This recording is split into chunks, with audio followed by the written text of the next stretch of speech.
네, 2월 15일 김은지의 뉴스인 두 번째 코너는 이현주 전 의원과 함께하는 언주 6월 시간입니다. 이현주 전 의원이 따끔하게 여러 정치 현안에 대해서 짚어주는 시간인데요. 의원님 안녕하세요. 네, 안녕하세요. 예, 설 연휴 잘 새셨습니까?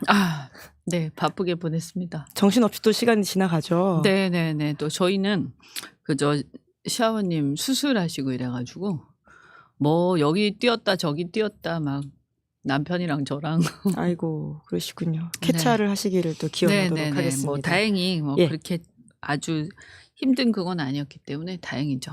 네, 뭐 본격적으로 좀 현안 이야기를 바로 들어가 보면요. 네. 그 아무래도 해외 순방 이야기를 가장 먼저 할 수밖에 없을 것 같습니다. 어제 이제 대통령실에서 깜짝 발표를 했는데 사실 해외 순방이라고 하는 게 이제 풀 엠바고이다 보니까 네. 간다는 자체도 이제 뭐 기자들 사이에서 아름아름 나왔던 이야기긴 하지만 정확히 언제 간다, 어딜 간다는 것은 공식화된 적은 없는데요. 어제 대통령실에서 이제 나흘을 앞두고 독일, 덴마크 순방을 이제 취소한다라고 했는데요.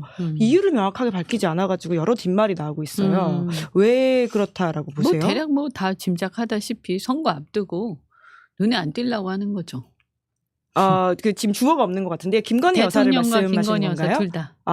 사실 대통령은 지금도 일정을 워낙 많이 하고 있어서 돌고니 눈에 띄신 것 같긴 한데요. 그래도 또 순방을 가면 전면에 나오잖아요. 그러니까 이제 어디 뭐 민생 무슨 토론회인가 뭐 그런 거 하는 거는 살짝 나오는 거고. 이거는 그냥 완전히 전면에 나오는 거기 때문에 또 며칠 동안 계속 나올 거 아닙니까? 뉴스에. 그렇게 되면 그동안 국민들이 윤석열 대통령 내외가 우리나라의 최고 권력자다라는 걸 잊어버렸을 텐데 안 보여서 잘. 그리고 뭔가 한동훈 위원장이 계속 나오니까 약간 착각을 했을 텐데 그게 다시 상기가 되겠죠. 그 다음에 두 번째는 이제 김건희 여사 리스크 워낙 계속 커지고 있어서 그게 외신에 많이 나왔잖아요. 그 명품 백 얘기도 그렇고 마리 앙뚜아네트 얘기도 그렇고 그러다 보니까 외국을 나가게 되면 지금 외신이 상당히 관심을 가질 수밖에 없는 그래서 조금 안 좋은 방향으로 이렇게 한국에 이제 그 대통령 내외가 방문을 했는데 그런데 그 영부인은 이런 사람이다. 그래서 지금 이런 게 문제가 되고 있다. 한국에서. 그러면서 조명을 하겠죠. 그러다가 혹시라도 또 다른 구설수가 생기거나 이러면 일파만파 될 거고요. 그래서 그런 것들이 만약에 또 기사가 나오면 그 외신이 우리나라에 다시 인용이 되면서 엄청나게 많은 기사가 생산되겠죠. 뭐 그런 걸 두려워해서 그럴 거 아니까. 사실 이제 과거에 리투아니아 갔을 때도 해외 외신발 보도가 오히려 국내에 알려지면서 그것이 굉장히 국민들한테 안 좋은 이제 인식을 주었었잖아요. 그렇죠. 명품숍에 들어갔었던 맞아요. 상황에 대한 건데. 그리고 이런 게 있어요. 보면 해외 순방을 갔을 때 왜 기사들이 그런 방향으로 쓰여질까 하는 게 있을 텐데 아직까지 정말 안 좋은 거죠. 우리나라 내부의 언론은 좀 통제가 돼요. 어느 정도는. 국익이란 이름으로 하기도 하고. 그래서 뭐 있잖아요. 대통령실 출입 기자단. 그러면 또 그 기자단의 간사도 있고 뭐 이러면서 서로 조금 봐주는 것도 있고 그런 게 있단 말이에요. 근데 순방을 가면 통제가 안 돼요. 외신을 어떻게 통제합니까? 그죠? 그래서 기사의 방향이 통제가 안 되는 거예요. 외신 통제는 하기 힘들기 때문에 아예 이제 이렇게 그렇죠. 선택했을 그리고 것이다. 대통령실에 언론이나 홍보 담당들이 있을 텐데 그들이 순방을 할 때 모조리 다 따라가는 건 아니거든요. 그죠? 뭐 그냥 한두 명 갈 것이고 그러면 외신들 컨트롤도 안 되는 데다가 어떤 상황이 벌어졌을 때 컨트롤이 전혀 안 되죠. 네. 그러면 김건희 여사랑 같이 안 가고 대통령 혼자만 가는 것도 방법이지 않았을까요? 글쎄 말이에요. 왜 그런데 안 그랬다고 갔더라고요. 네. 혼자 가는 것도 방법이었을 텐데 뭐 꼭 그분이 꼭 가야 되나? 중요하지 않잖아요, 사실. 글쎄 이제 제가 봤을 때는 그래서 아까 처음에 제가 말씀드렸던 대통령도 눈에 띄고 싶어 하지 않는 거 아니냐. 그걸 이제 좋게 말할지 나쁘게 말할지 모르겠지만 어쨌든 좀 절박하다? 발등에 불이 떨어졌다? 그런 건 좀 있는 것 같아요. 그러니까 지금 굉장히 이 상황을 심각하게 여기고 드디어 이 민심을 눈치 보기 시작했다. 그러면 그렇게 며칠 이해하면 안 될까요? 남았잖아요. 총선이 얼마 안 네, 남았다는 며칠 안 말씀이신 거죠? 남았으니까 네. 아주 또 엄청나게 또 변신을 하겠지. 어떤 변신을 말씀하세요? 안 나타나고 자제하고 뭐 말도 잘 안 하고 이러겠죠. 그러면 김건희 여사는 총선 전까지는 공개 행보를 전혀 하지 않을 거다라고 저는 보세요? 가능하면 안 할 거다 이렇게 봅니다. 네. 근데 사실 대통령은 이제 가능하면 안 하려고 하더라도 안 할 수 없는 상황이잖아요. 그렇죠. 대통령도 최소한만 하려고 하겠죠. 근데 지금 민생 토론회를 하는 거 봐서는 그런 것만 하려고 할 거예요. 예, 그러니까 어떤 최소한이 아닌 것 같다라는 생각도 드는데요. 그러니까 이제 본인들이 생각할 때 민생 토론은 공약을 발표하는 자리라고 생각하기 때문에 그런 게 플러스가 된다고 생각할 거고요. 그거 외에 상황을 컨트롤할 수 없는 건 안 하려고 하겠죠. 그러니까 예를 들어서 어떤 장소에 갔어. 근데 다른 사람들이 막 있고 그 사람들이 진행하는 장소다. 그러면 대통령이 상황을 통제할 수가 없잖아요. 근데 민생토론회는 대통령이 얘기하고 대통령실에서 진행하고 짜여진 각본에서 진행되기 때문에 상황 컨트롤이 가능한 행사잖아요. 그러니까 그런 것만 할 겁니다 아마. 그리고 김건희 여사 안 나오고. 네. 그러니까 지금 사실 1교시가 끝났다라는 표현으로 사실 이게 정리가 되는 국면인 것 같은데요. 물론 1교시? 이제 김경률 비대위원이 하는 말인데요. 김건희 리스크와 관련해서 지금 이제 이 정도 상황을 했으니까 마무리하고 다음으로 가자. 이런 취지 이야기인 것 같아요. 보수 언론에서도 굉장히 그런 식의 칼럼을 나오고 있거든요. 대통령이 대담에 나와서 이야기를 했다. 뭘 이야기했죠? 조그만한 파우치에 대해서 박절하지 못해서 아쉽다 이런 이야기를 했죠. 그럼 뭐 무슨 의미가 있는 얘기지 그게? 네, 그러니까 저는 기억도 안 나요 그 얘기가. 하도 알맹이가 없어서. 보시긴 보셨어요? 네, 그렇죠. 그러니까 지금 얘기한 박절하지 못해서 어쩌고 저쩌고 하는데 so what 이런 거죠. 뭐지 이런 느낌?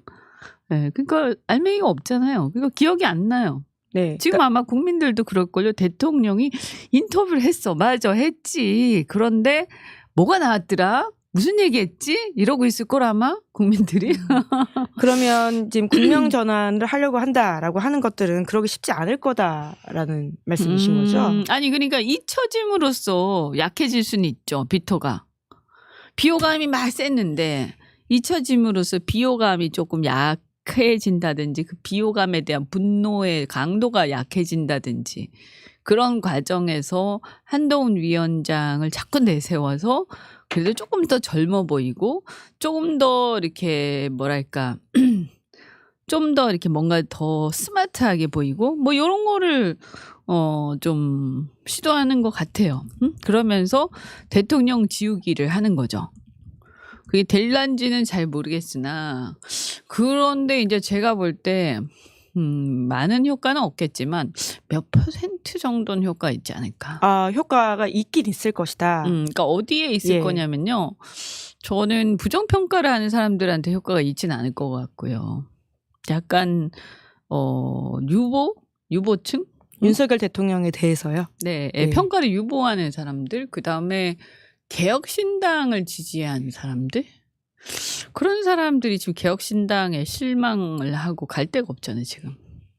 그 사람들이 한동훈을 명분 삼아서 조금 돌아갈 수도 있겠죠. 전 그럴 수도 있다 이렇게 생각합니다. 요새 한동훈 위원장의 메시지가 점점 더 좀 강해진다 이런 느낌을 받는데 그럼 결국 그런 걸 염두에 둔 행보라고 보세요? 그런 거보다는 그냥 본인이 신난 것 같은데요. 왜 신났죠 지금? 예. 아니 언론이 잘 받아주지. 막 헤드라인 팍팍 나오지. 그죠? 그리고 막 환호하지 주변에서 지지자들이. 자기도 너무 막 시원하거든요. 자기가 생각해도. 그런데다가 내용을 보면 거의 막 상대를 막 찌르고 있잖아요. 그러니까 일종의 이제 잔인한 본성에 막 눈을 뜨는 거지. 그러니까 지금 한동훈 위원장이 과거에 검사였던 것처럼 검투사식으로 정치하고 있다. 검투사가 돼가고 이런 있는 말씀이신 거예요. 거죠? 그걸 좋다고 할지 나쁘다고 할지는 잘 모르겠어요. 근데 그분이 이제 이 언론 플레이에 좀 맛을 들였고 검투사가 돼가고 있고 싸움의 어떤 재미를 느끼기 시작했다. 그런데 이것이 이제 사실 이게 좋을 수도 있지만 독이 될 수도 있죠. 어떤 차원에서 독이 될 수 있다 말씀이세요? 일단은 막 받아주고 하지만 이게 이제 통제가 안 되는 상태에서 막 하다 보면 이제 오바를 해서 큰 실수를 할 가능성이 있죠. 말 실수라든가 아니면 이제 너무 오바해가지고 이제 이미지가 고착화될 수도 있는 거고요. 지금 보면 말이 뭐 거의 막말 수준이라고 봐야죠. 특히 문제가 되는 말이 뭐라고 느끼셨어요? 하도 많아가지고 잠깐만. 네. 오늘은 심지어 이제 사지선다형 질문을 이재명 대표한테 쏟아내기도 했었었고요. 그리고는 또 며칠 전에는 이제 이재명 대표가 김인섭보다 더 중한 형을 선고받을 가능성이 높아졌다라는 식의 주장도 했습니다. 이거는 굉장히 법률가답지 못한 얘기죠. 자기가 뭔데? 자기가 법원이라도 돼요? 그리고 이런 거를 정상적인 판단을 하는 법조인이라면 이런 말이 들어가 있잖아요. 그죠? 이게 누군데요? 이게 왜 남한테 미루면서 그렇게 얘기해? 자기가 얘기하면 되지. 내 생각에는 그러니까 이분 굉장히 비겁하다는 생각이 들어요. 저는. 그러니까 뭘 얘기를 하려면 나는 이렇게 생각한다. 이게 정치인다운 어법이라고 저는 생각합니다. 나는 이렇게 생각한다. 나는 이재명 대표가 그런 선고를 받을 가능성이 높다고 판단한다. 이렇게 얘기해야죠. 그리고 그 말에 책임을 져야지. 그게 아니라 정상적인 법조인이라면 사고를 하는 법조인이라면 누구나 이재명 대표가 높은 형을 선고받을 가능성이 있다고 생각한다. 무슨 말이야 이게. 이게 무슨 말. 도대체 누군데 이게 이렇게 말한. 이분 말이 계속 그렇다니까요. 그래서 이제 기자님들이 질문해야 돼요. 그렇게 얘기하면 이제는 저기요. 그 정상적인 사고라는 법조인이라 누굴 얘기하시는 거예요? 하고 물어보세요. 저쪽 그래야 된다고 봐요. 이거 제동을 걸어야지 너무 심한 것 같아. 네. 말끝마다 이런 식으로 얘기하고 있어요. 굉장히 무책임한 발언이거든요. 그리고 이건 굉장히 인신공격성 발언이잖아요. 그런데 이런 인신공격성 발언을 자기 입으로 자기 이름으로 얘기하지 않는 것은 엄청나게 비겁한 거죠. 그죠? 이건 자기가 말을 하고 자기가 비난을 받아야 돼, 사람들한테. 근데 왜 있지도 않은 모호한 그룹을 설정해놓고 그 사람들한테 떠넘기면서 마치 자기는 남한테 들은 얘기하는 것처럼 얘기합니까? 이재명 대표의 사법 리스크를 강조하고 싶은 상황인 것 같은데 심지어 이제 어제는 검찰에서 이재명 대표의 아내 김혜경 씨한테 공직선거법 위반 혐의로 불구속 기소를 하기도 했더라고요. 네. 보셨죠? 그 관련된 게 10만 원 그거 말인가요? 예, 이제 당 관련된 인사 등에게 10만 원 상당의 식사를 제공했다라는 의혹인데 당내 경선 과정에서. 어떻게 보십니까? 뭐 그걸 잘했다고 할 수는 없죠. 단돈 10,000원이든 10만 원이든 잘못한 건 잘못한 건데, 야, 그런데 이게 무섭네요. 무서워. 기사한테 밥 사준 거던데. 물론 잘못했죠. 운전해 주시는 분께. 물론 이거 이제 제대로 그러니까 10만 원이 없어서 그랬겠어요. 그러니까 부주의했던 거죠. 부주의했던 건데. 근데 이제 너무한 거지. 그러니까 이제 시시콜콜 뭐 모든 것을 일거수일투족을 감시당한다. 이렇게 특히 야권 인사들은 생각을 해야 되고 한 푼도 허투루 쓰면 큰일 난다. 이번 총선에서 바로 날아간다. 이 명심을 해야 되고.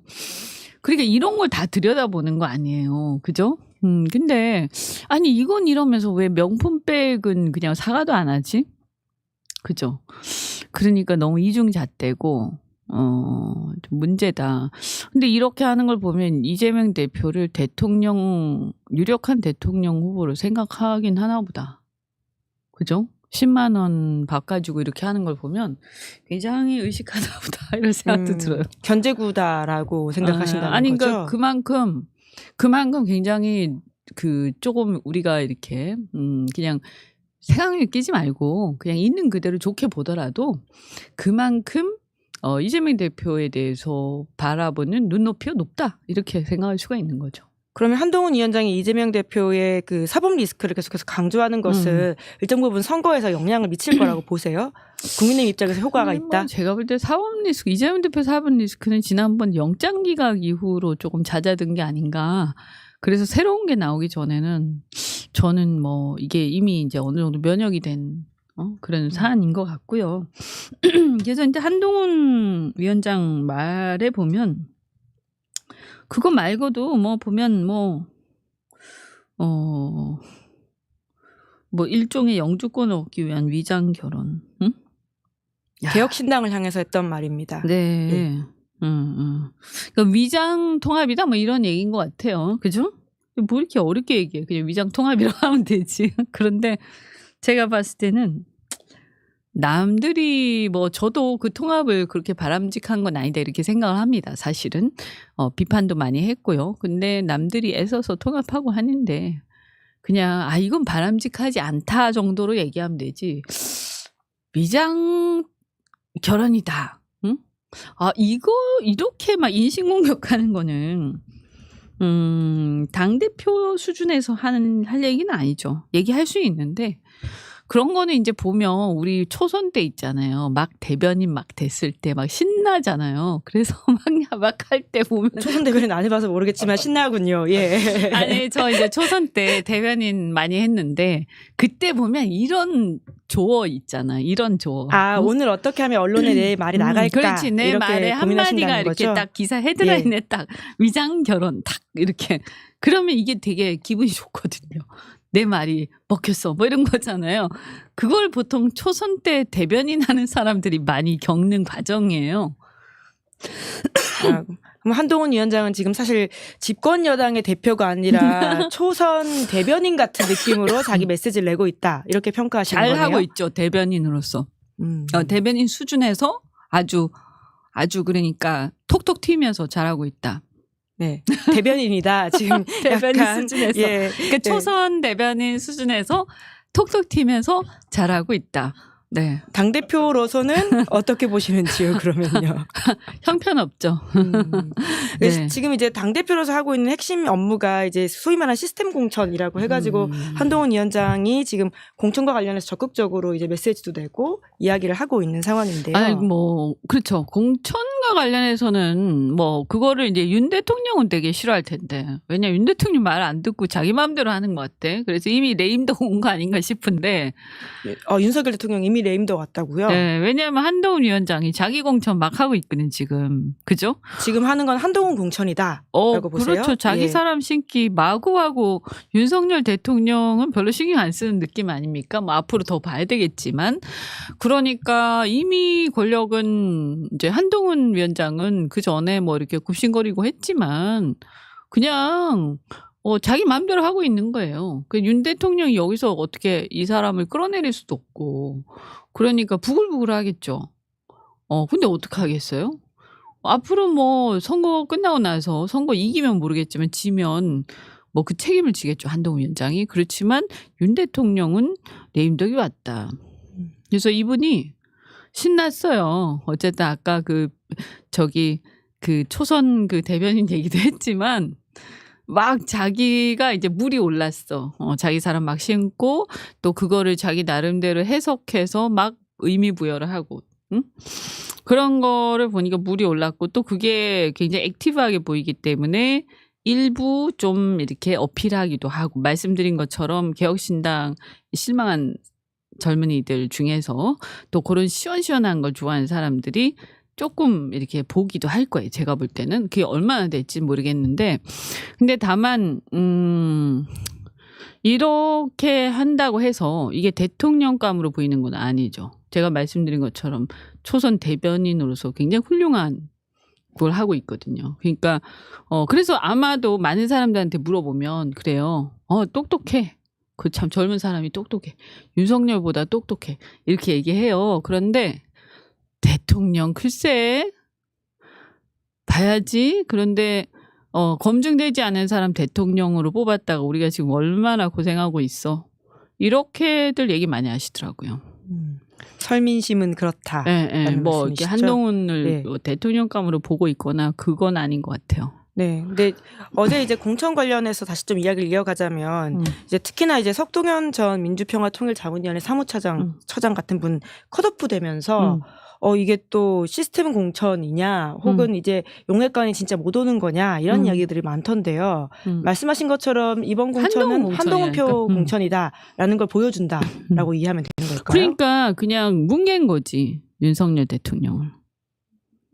그럼 앞으로도 계속 소위 말하는 용액관 혹은 검액관은 오기 어렵다고 보세요? 그건 어떻게 될지 모르겠는데 어쨌든 이분이 이렇게 하면서 자기 공천은 안 하면 모르겠는데 자기 사천 엄청나게 하고 있거든. 한동훈 위원장이 사천도 하고 있다. 아니 그냥 뭐 절차고 뭐고 없고 그냥 막 질러대잖아요. 김경률 비대위원은 이제 출마 안 한다 이렇게 말을 하긴 했는데 네. 어디를 좀 예를 들면 아니 뭐 윤희숙도 그렇고 계속 그러고 있잖아요 지금. 응?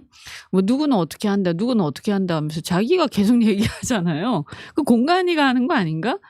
자기가 막 하고 그냥 뭐 거칠 게 없어요. 그게 일시적으로 멋있게 보일 수는 있는데 이분 막 당 시스템 다 무시하고 지금 하고 있거든요. 윤석열 대통령 내외는 그냥 부글부글 할 것 같고, 이분 이제 위태롭다, 정말. 너무 신났다, 너무 신났어. 응? 한동훈 위원장의 앞으로의 운명은 위태로울 것이다, 라는 말씀이세요? 선거, 이기면 모르겠지만, 치면 그냥 짐 싸고 가야지, 뭐. 그 책임을 져야 되겠죠. 이길 경우에는 이제 그 미래 권력으로서 힘을 확 가지게 될 것이다라고 보세요. 윤석열 대통령하고 본격적인 갈등이 시작되겠지 뭐. 그러면. 근데 이제 이게 저는 한 가지 말씀드리고 싶은 게 한동훈 위원장이 뭐 이것저것 얘기를 하면서 어쨌든 쇄신의 코드를 가지고 한단 말이에요. 쇄신의 코드. 그죠? 세대 교체라고 해야 되나? 쇄신이라고 그래야 되나? 뭐 그중에 하나가 또 운동권 청산도 얘기를 하고 있는 거고. 그런데 문제는 뭐냐면 우리가 가만히 듣다 보면 이상해.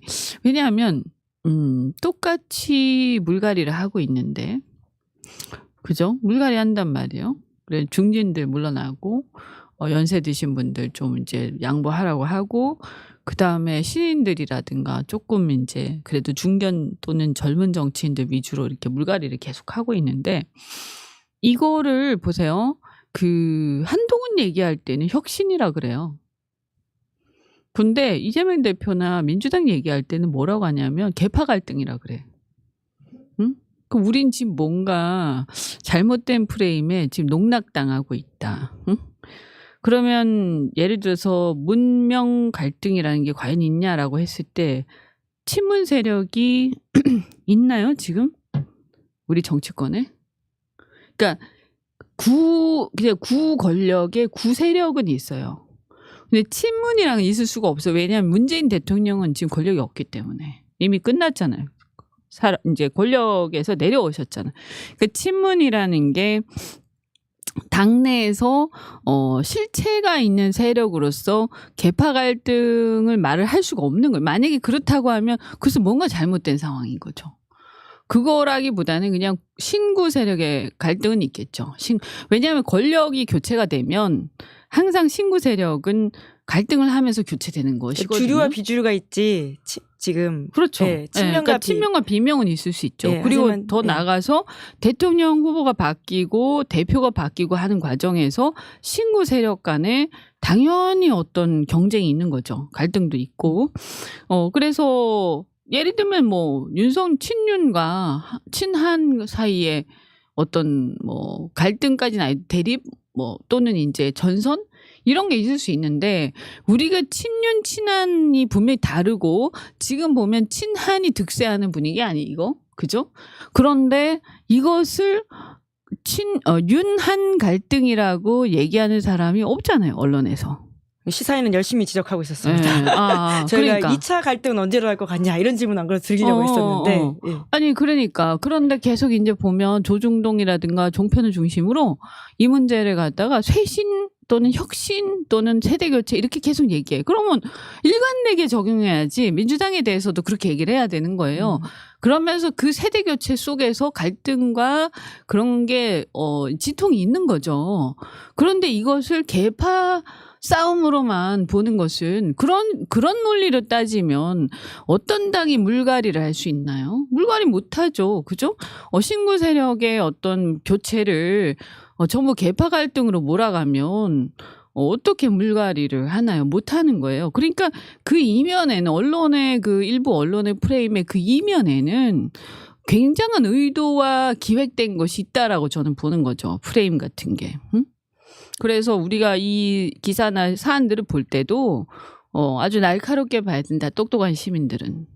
네, 또 뉴스를 읽는 꿀팁까지 이제 이현주 의원께서 지적을 하셨는데, 그러니까 지금 이제 윤한 갈등이 그럼 진짜로 2차 갈등은 일어날 거라고 보세요. 만약에 선거를 국민의힘이 이기면 이제 한동훈 위원장이 더 우위에 있기 때문에 그 윤석열 대통령의 레임덕은 더 심화될 거기 때문에 안 생긴다고 보세요?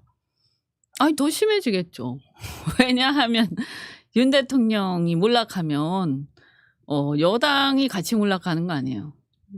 그런데 거기서 뭐 새로운 거기서 약간 신세력이라고 해서 그게 야당이 아니잖아요. 결국에는 같이 몰락하겠죠. 그러니까 어떻게 보면 내부에서 그걸 뭐죠? 뭘 키운다고 그래야 되지? 내부에 그 뭔가 그 내부에서 뭘 적을 키운다고 해야 되나? 응? 그런 상황이 되는 거죠. 그러니까 아이러니한 딜레마 속에 빠지는 거예요. 만약에 잘 되면 레임덕이 더 심화되면서 신세력, 신구 갈등이 더 심해지고요. 만약에 잘 못 되면 같이 망하고요. 이래도 망하고 저래도 망하는 이상한 구조인 거예요. 그래서 집권 여당은 정권 초기에는 초기 내지는 중기, 어쨌든 정권 말기가 되기 전에는 이런 신구 세력의 어떤 경쟁이 벌어지면 안 돼요. 그럼 한동훈 위원장은 이 비대위원장 자리를 받으면 안 됐던 거 아닌가요? 그렇죠. 저는 그렇게 생각해요. 왜냐하면 이것은 본질적으로 모순이다. 이게 해결이 안 돼요. 해결이. 그러니까 어느 한쪽이 잘 되면 이쪽이 문제가 생기고 이 둘은 공존할 수 없는 관계인데 그런데 공존을 안 하면 같이 몰락하는. 그러니까 구조적으로 공존할 수 없는 구조를 만들어 놓고 공존하지 않으면 몰락한다고 얘기하는 거예요. 뭐야 이거는? 그러면 방법이 없는 거예요. 그래서 그냥 어떻게 가도 몰락하는 거예요. 그러니까 이런 구조는 만들면 안 되는 거예요. 그러니까 생각이 있으면 한동훈 위원장이 지금 비대위원장으로 가면 굉장히 위험하다. 본인한테 위험하고 뭐 이런 걸 떠나가지고 구조적으로 위험하다. 그래서 이 한동훈 그 위원장이 여기서 이렇게 위원장으로 가가지고 잘 돼버리면 갈등으로 몰락하고 잘못되면 같이 몰락하고 이런 구조인 거예요 이게. 응? 그럼 한동훈 위원장한테 조언을 좀 하시면 어떻게 해야 되는 상황인가요? 내가 그 사람한테 왜 조언해야 돼? 이준석 대표는 저희 방송에 와가지고는 도망가라 쭈레랑만이 답이다 이런 이야기를 하고 갔거든요. 아 한동훈? 예. 그렇지 나 같으면 어땠을지 모르겠는데 그때 막 괴롭힐 때 있잖아요. 그때 이제 잘 됐다 이러고는 튀는 게 나았을 수도 있지. 근데 사퇴하라고 했었을 때요. 근데 예. 그때 나가면 어차피 그래도 망하는 거야. 그러니까 뭐냐면 이게 아까 제가 말했잖아요. 답이 없다고. 네. 그거 왜 그러냐면요. 그 답이 없는 이유는요. 해법이 안 나오는 이유는 바탕에 이 거리가 없는데 자꾸 뭘 만들려고 해서 그런 건데요. 그러니까 윤석열 대통령이라는 사람이 바뀔 리가 없잖아요. 그런데 그 안에 있었잖아요. 한동훈은. 그리고 윤석열하고 사이에 그런 관계 속에 있는 거잖아요. 그럼 이거는 주어진 조건이기 때문에 이 주어진 조건을 바꿀 수가 없잖아요. 근데 이 주어진 조건이 망하는 조건이란 말이야. 그래서 요렇게 가나 저렇게 가나 결국 망한다. 이런 얘기죠. 요새 유행하는 말로는 가불기라고 하거든요. 네. 가드 불가 기술이라고 네. 하는 건데. 그래서 이거는 네. 잘 성공해서 끝낼 수는 없고요. 그냥 회피해서 안 하거나 아니면 같이 망하거나 이렇게 갈 겁니다. 이것과 유사한 구조적인 부분이 언제 있었냐면 국민의힘의 윤석열이라는 사람이 대통령으로 올 때예요. 2021년 그렇죠. 그러니까 윤석열이라는 검사가 자신들을 몰락시킨 검사가 대통령 후보로 오는 거예요. 그럼 이 사람이 잘 나가면 그러니까 원래부터 잘 되는 사람이고 굉장히 훌륭한 사람은 괜찮은데 그러면 이게 해법이 나와. 근데 이 사람이 형편없어. 그래서 어차피 망하게 돼 있어. 이걸 그냥 가면. 그럼 이것을 잘하려고 막 발버둥 친다고 잘 될 수가 없는 거잖아요, 이것은. 그러면 어떻게 되냐면 몰락을 해가면 내부에서 애초에 신뢰관계에 의해서 권력을 잡은 게 아니기 때문에요. 그 약점에 의해서 내부에서 들고 일어난단 말이지. 네가 그랬잖아 옛날에. 이렇게 되는 거죠. 그래서 이것은 처음부터 성공하기 어려운 동거였다. 그럼 이런 모순되는 설정은 하면 안 되는 거다. 그러니까 한동훈 위원장이 비대위원장 가면 안 됐던 것처럼 윤석열 검사를 대통령으로 모셔서는 안 되는 거였어요. 국민의힘에서. 네. 예. 그래서 우리가 무슨 일을 할 때는 어떤 일이 구조적으로 이게 조건 자체가 성립하지 않는 조건이 가끔 있거든요. 그런 거 억지로 하려고 용 쓰면 안 돼요. 그냥 안 해버려야 돼. 그냥. 결국 지금 겪고 있는 갈등과 어떤 지지율 하락 그리고 지금 국민의힘 안에서의 찌그락빠그락 예정된 거라는 것들은 거지. 일어날 일이었다. 그때 네, 예정된 검사 거였어. 윤석열을 받아들임으로써 제가 그때 그래서 대선 때 이미 그걸 예언을 했죠. 그래서 그때 이제 홍준표 캠프로 가셨던 것이죠. 예. 그래, 안타깝게도 제가 못 막았는데 예, 그렇게 갈 것이다. 이게 무슨 뭐 켈빈의 예정설도 아니고 약간 그런 느낌이 드는데. 네. 의원님 벌써 시간이 뭐 훌쩍 가버렸는데요. 이제 끝으로 요 질문만 좀 드리면서 마무리하면 좋을 것 같은데 이제 국가공무원 인재개발원장이라고 하는 분이 계세요. 네. 그분이 이제 차관급 인재인데 그 차관급 인재가 될 때도 그때 그분이 극우 유튜버로서 좀 논란이 많았었거든요. 근데 이번에도 누군데요? 김채환이라고 하는 분인데 이분이 이제 지금 국가공무원 인재개발원 유튜브에도 본인이 이제 윤석열 대통령을 비호하는 내용들을 막 올리고 교육을 했다라고 해서 논란이 되고 있는데. 그 가서도 예. 세탁을 안 하고 가서도 계속했어. 이게 조금 약간 개념이 없네. 예, 뭐 그런 식의 극우 유튜버 행보를 하는 것에 대해서 조금 코멘트를 해주시면서 마무리해보면 어떨까라는 생각이 듭니다. 왜냐하면 자기가 그 개발원이라는 것은 공공기관 아니에요? 그렇죠. 예, 우리 공무원들이 세금을 들여가지고는 재교육하는 그렇죠. 공간입니다. 그러면 공무원으로서의 어떤 중립 의무도 있을 거고요. 정치적 중립, 그 다음에 품위 유지 뭐 이런 게 있지 않겠어요? 저건가?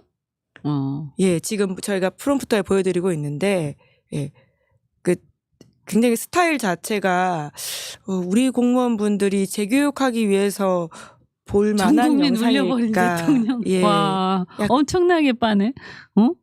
야, 너무 심하다 정말. 그러니까 지금 윤석열 정부 들어서 대통령 주변에 혹은 대통령이 극우 유튜버랑 세상에. 가까운 게 아니냐 이런 지적들이 꽤 원래 있었거든요. 그건 다 알고 있는 거 아니에요?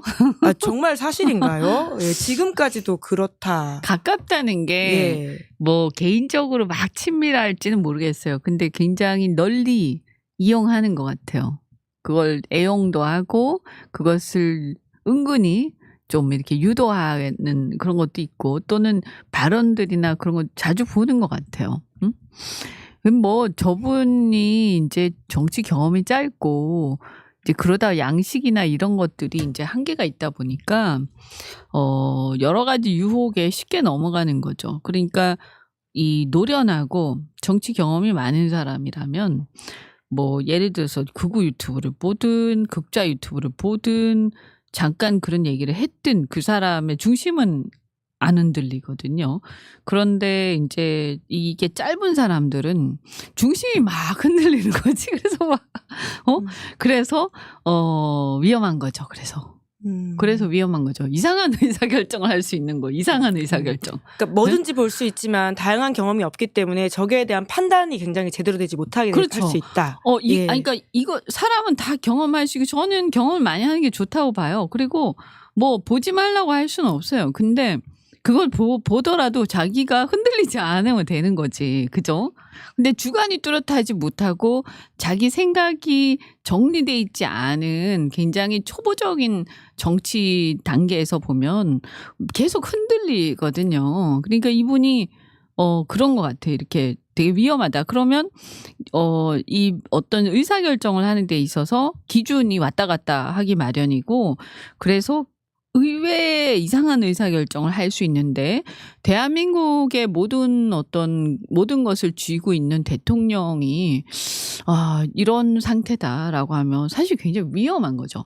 그래서 저는 사람들이 뭐 검찰 얘기도 하고 이것저것 다 얘기하는데 사실 가장 지금 심각한 게 윤석열 정권에서 가장 심각한 거는 대한민국의 군권 통수권자이자 모든 의사결정의 최고 결정권자인데 그런 어마어마한 권력을 가진 분이 굉장히 어이없는 결정을 할 위험이 좀 있다.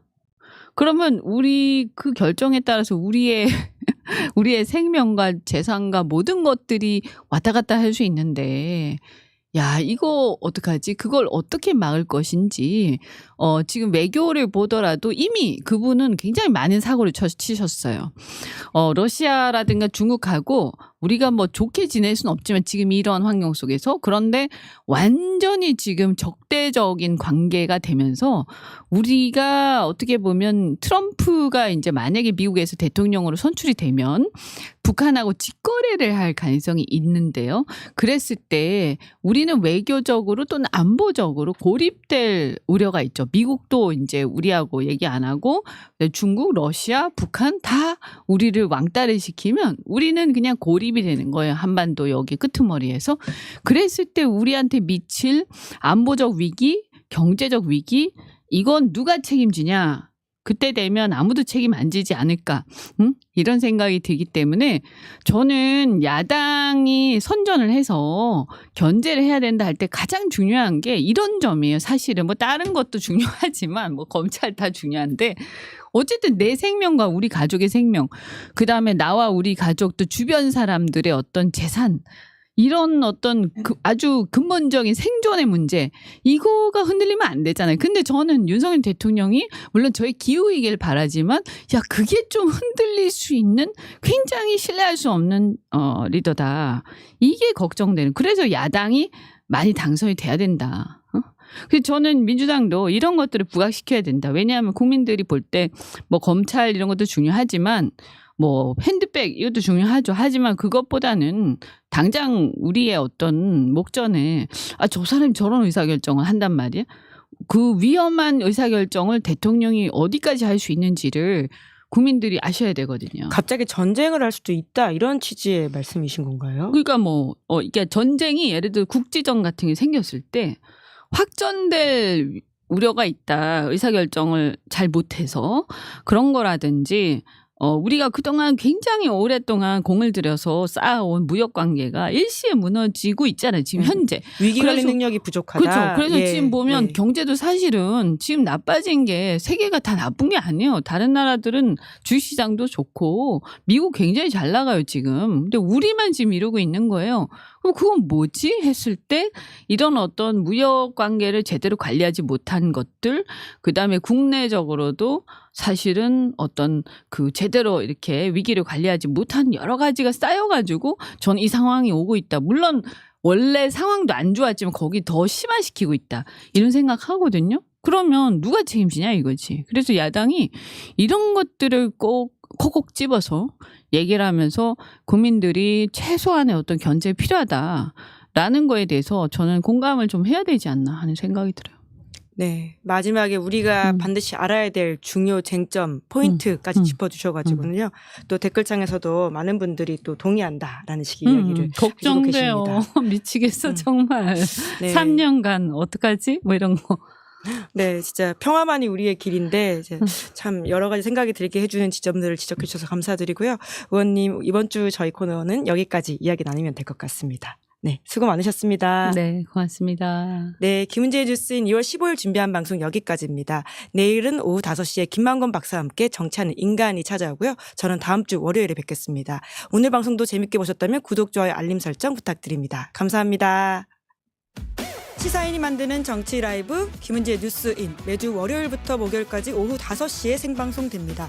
구독, 좋아요, 알림 설정으로 함께해 주시면 큰 응원과 격려가 됩니다.